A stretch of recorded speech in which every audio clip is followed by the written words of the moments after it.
Mga sakop sa kabomberohan nga milangkob sa search, rescue and retrieval operation sa landslide sa dakbayan sa Naga, gipaubos sa stress debriefing sugod kagahapong adlaw.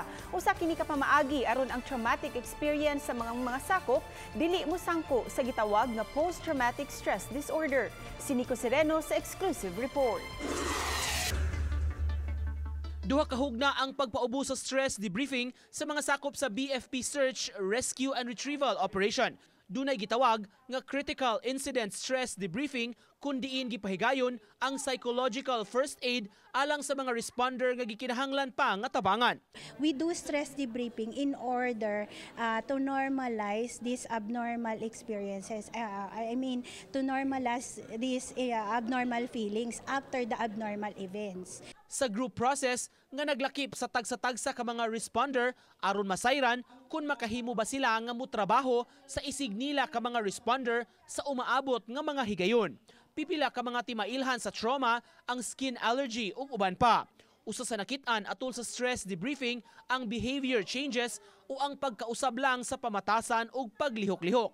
Lakip sab niini ang kalisod sa mga responder nga makatug ug ang feeling of emptiness o ang kahawang nila nga gibati.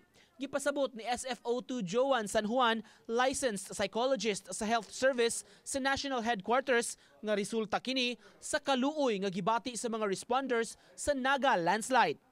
Yung compassion po na tinatawag natin, this is resulted from the empathic relationship with the victims nung event o nung affected by the disaster. Si Fire Chief Inspector Randy Mendaros, composite team leader sa BFP Search, Rescue and Retrieval Team, mihulagway sa stress debriefing nga makatabang kaayo kanila nga mga responder. Usa sa nakapasagmuyo ug nakapahimo kanilang emosyonal atol sa search and rescue operation ang kawala nila'y mahimo sa mga biktima sa landslide nga posible paunta nila nga maluwas. In spite of these limitations, gihimo lang mo tanan unsa mo ikatabang murag sakit gyud sa ilalim namo, sakit gyud nga makita nato ba nga naay daghang gustong tabangunon.